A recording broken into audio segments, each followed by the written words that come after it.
चलिए आज की क्लास में आप लोगों का स्वागत है। आज की क्लास स्टार्ट करते हैं। देखिए कि पहला क्वेश्चन है, कलर मॉनिटर अधिकतम कितने रंगों में डिस्प्ले होता है। डिस्प्ले यानी प्रदर्शित होता है, दिखाता है। क्लियर। चलिए तो क्या हो गया, क्या कह रहा है क्वेश्चन। देखिए क्वेश्चन जितने भी हैं आपके सारे वन वर्ड हैं। दो क्वेश्चन सब में बन सकते हैं, एक ऑब्जेक्टिव, दूसरा ट्रू फॉल्स आते हैं। तो दोनों क्वेश्चन यहां से हम आंसर निकाल सकते हैं। देखिए पहला जैसे क्वेश्चन है, कलर मॉनिटर में अधिकतम कितने कलर प्रदर्शित हो सकते हैं या अधिकतम कितने रंग दिखाई दे सकते हैं। तो इसमें कितने हो सकते हैं, अधिकतम 256। तो वही चीज यहां बताया जाए, कलर मॉनिटर में 200 अधिकतम 56 कलर डिस्प्ले हो सकते हैं, दिखाई दे सकते हैं। क्लियर। दूसरा ये क्वेश्चन बन सकता है कि कलर मॉनिटर में अधिकतम 256 रंग डिस्प्ले होते हैं, दिखाई देते हैं, प्रदर्शित होते हैं। तो क्या हो जाएगा, अगर ट्रू फॉल्स में तो ट्रू हो जाएगा। क्लियर। चलिए नेक्स्ट क्वेश्चन देखते हैं, PL1 भाषा का विकास कब हुआ था।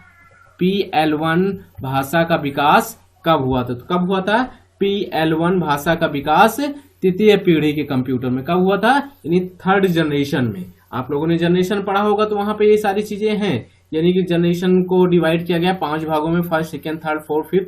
तो वैसे यहाँ पे जब आपका थर्ड जनरेशन पढ़ा होगा तो उसमें लैंग्वेज आती है कि कौन सी लैंग्वेज यूज होती। तो PL1 भाषा यूज हुई थी थर्ड जनरेशन में, यानी तृतीय पीढ़ी में। क्लियर। चलिए नेक्स्ट क्वेश्चन देखते हैं, डी रैम कितने प्रकार के होते हैं। जैसे रैम हो गया, रैम कितने प्रकार के हो, 2 रैम। तो ऐसे डी रैम कितने प्रकार के होते हैं। जैसे डी रैम कितने प्रकार के, 2। कौन कौन, एस रैम और डी रैम। तो डी रैम कितने प्रकार के हो गए, 3 प्रकार के। ठीक ना। डी रैम को फुल फॉर्म क्या होता है, डायनेमिक रैंडम एक्सेस मेमोरी। क्या होता है, डायनेमिक रैंडम एक्सेस मेमोरी। कितने प्रकार के होते हैं, 3 प्रकार के। क्लियर। चलिए नेक्स्ट, लाइनेक्स का ऑपरेटिंग सिस्टम जो होता है वो कितने बिट का होता है। लाइनेक्स कितने बिट का होता है। जैसे विंडो 32 बिट 64 बिट दोनों होती है, वैसे लाइनेक्स कितने बिट का होता है, 32 बिट का। क्लियर। चलिए नेक्स्ट क्वेश्चन देखते हैं, OpenOffice.org कौन सा सॉफ्टवेयर है। OpenOffice.org कौन सा सॉफ्टवेयर, कौन सा है, ओपन सोर्स सॉफ्टवेयर होता है। यानी ये पूछ रहा है कि ओपन ऑफिस जो होता है वो कौन सा सॉफ्टवेयर होता है। तो कौन सा होता है, ओपन सोर्स होते हैं, क्योंकि उसमें ऑफिस के सारे होते हैं, वर्ड, एक्सेल, पावर पॉइंट, तो ये सारे ओपन सोर्स होते हैं। क्लियर। चलिए नेक्स्ट क्वेश्चन देखते हैं, 8 इंच फ्लॉपी की क्षमता कितनी होती है। यानी कि 8 इंच की जो फ्लॉपी डिस्क होती है वो कितने MB या कितने GB या कितना डाटा स्टोर कर सकती है। तो कितना डाटा स्टोर सकती है, 1.44 MB। कितना, 1.44 MB। MB का फुल फॉर्म क्या होता है, मेगाबाइट। क्या होता है, मेगाबाइट। यानी जो 8 इंच की फ्लॉपी डिस्क होती है उसकी स्टोरेज क्षमता कितनी होती है, 1.44 MB होती है। क्लियर। चलिए नेक्स्ट क्वेश्चन देखते हैं, मोबाइल ऐप कितने प्रकार के होते हैं। मोबाइल ऐप कितने प्रकार के होते हैं। मोबाइल ऐप कितने प्रकार के होते हैं, मोबाइल ऐप 3 प्रकार के होते हैं। क्लियर। जिसे आप मोबाइल में यूज करते हैं जो ऐप, वो कितने प्रकार के होते हैं, कितने प्रकार के होते हैं, 3 प्रकार के ऐप हम अपने मोबाइल में यूज करते हैं। क्लियर। चलिए नेक्स्ट क्वेश्चन पे आते हैं, MS-DOS का विकास कब हुआ था। यानी कि MS-DOS का विकास कब हुआ था, या MS-DOS कब आया था, या इसको कब बनाया गया था। तो MS-DOS कब आया था, 1981 ईस्वी को। कब बनाया गया था, MS-DOS को 1981 ईस्वी को बनाया गया। क्लियर। चलिए नेक्स्ट क्वेश्चन देखते हैं, पेन ड्राइव में डाटा अधिकतम कितने वर्षों तक सेव किया जा सकता है या सेव करके रखा जा सकता है। तो जो आपका पेन ड्राइव में डाटा है वो अधिकतम 10 वर्षों तक रखा जा सकता है। क्लियर। जो आपका पेन ड्राइव में डाटा है वो अधिकतम कितने वर्षों तक रखा जा सकता है, 10 वर्षों। क्लियर। तो पेन ड्राइव में अधिकतम डाटा कितने वर्षों तक रखा जा सकता है, 10 वर्ष तक। यानी कि कोई भी पेन ड्राइव में अगर डाटा कोई भी रख देते हैं, चाहे वो फाइल हो, कोई फोल्डर हो, कोई मूवी हो या कोई सॉफ्टवेयर, तो वो 10 वर्षों तक आपका सेफ रहेगा। 10 वर्षों बाद वो डाटा हट जाएगा, नहीं खराब हो जाएगा। चलिए नेक्स्ट क्वेश्चन देखते हैं, 10 नंबर, ब्लू रे डिस्क की अधिकतम स्टोरेज क्षमता कितनी होती है। जो आपकी ब्लूरे डिस्क होती है उसकी अधिकतम स्टोरेज क्षमता कितनी होती है? कितनी होती है? 100 GB यानी 100 GB।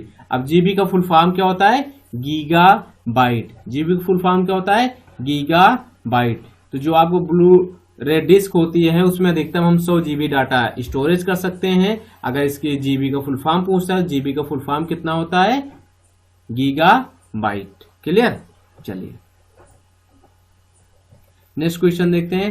कंप्यूटर नेटवर्क में प्रयोग के लिए बनाया गया ऑपरेटिंग सिस्टम कौन सा है?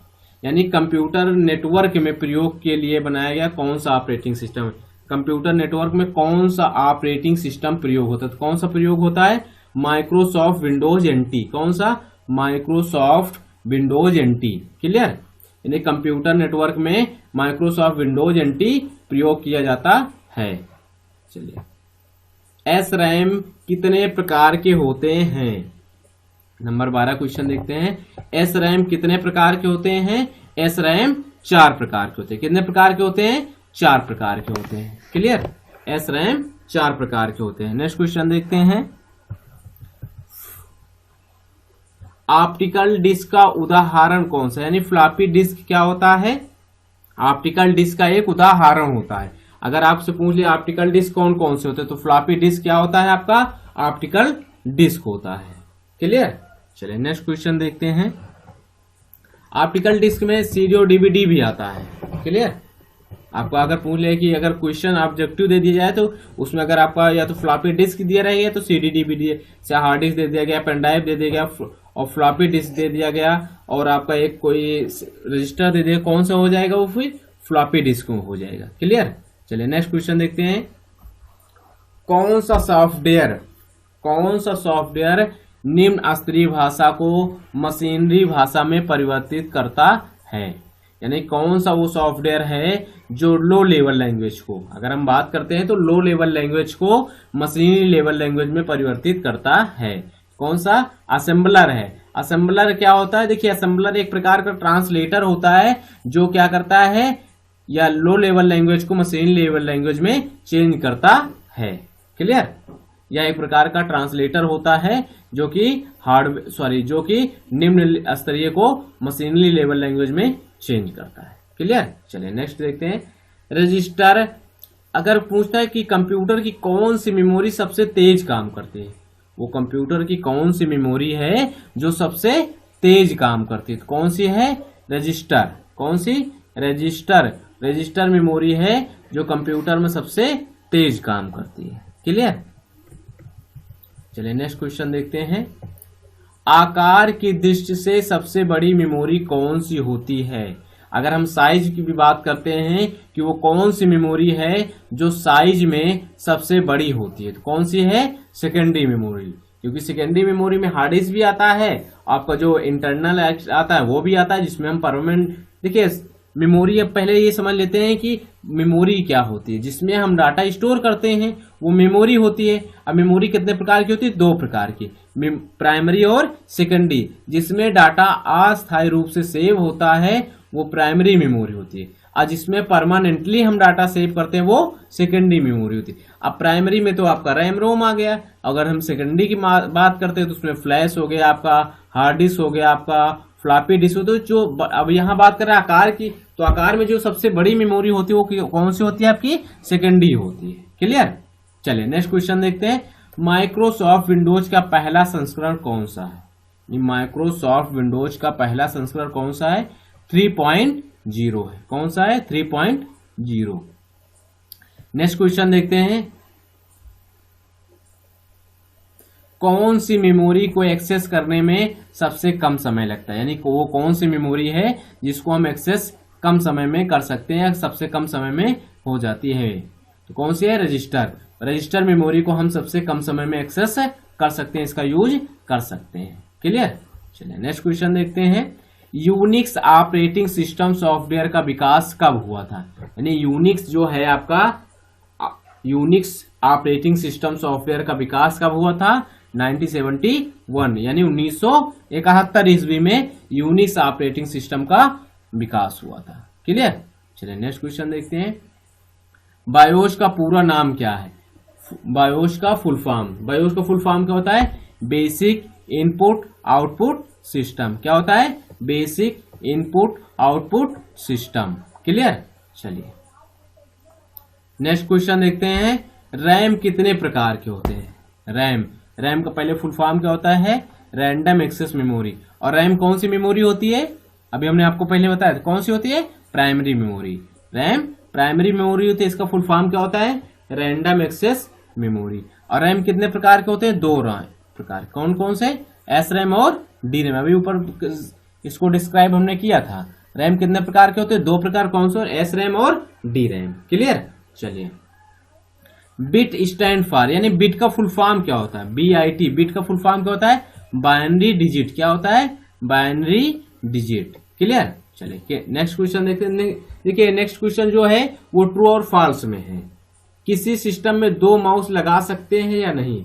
बहुत ही अच्छा क्वेश्चन है, पूछा जाता है। और ये आपको ऑब्जेक्टिव के यहाँ के ट्रिपल-सी के साथ साथ ये कंपटीशन जो होते हैं लेवल, जैसे आपका यूपीपीसीएल है, ऐसे करके बहुत सारे क्वेश्चन कंप्यूटर से पूछे जाते हैं, वहां ऐसे क्वेश्चन पूछे जाते हैं। तो वहां के लिए भी आपकी प्रिपरेशन हो जाएगी, तो आप लोग पढ़ते रहिए। क्लियर? चलिए किसी सिस्टम में 2 माउस लगा सकते हैं कि नहीं? ट्रू और फॉल्स? तो क्या है? ट्रू है। हम अपने एक सिस्टम में 2 या 2 से अधिक भी माउस लगा सकते हैं, इसमें कोई बाध्यता नहीं है। क्लियर? चलिए बैंक चेक, जो आपका बैंक चेक होती है उसकी बात करें। बैंक में चेक व ड्राफ्ट के लिए किस डिवाइस का प्रयोग किया जाता है? यानी जो हमारी ड्राफ्ट और बैंक चेक होती है उसको रीड करने के लिए कौन सी डिवाइस का यूज किया जाता है? कौन सी? MICR। कौन सी? MICR। क्लियर? चलिए नेक्स्ट क्वेश्चन देखते हैं। डीवीडी का आविष्कार कब हुआ था? डीवीडी का आविष्कार कब हुआ था? डीवीडी का आविष्कार कब हुआ था?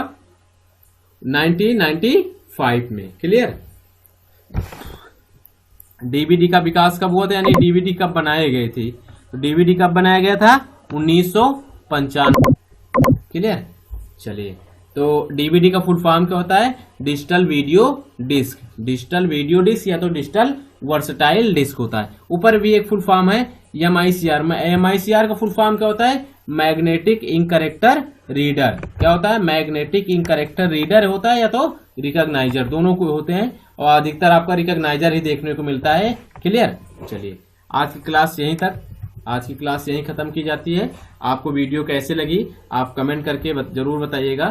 Thank you class.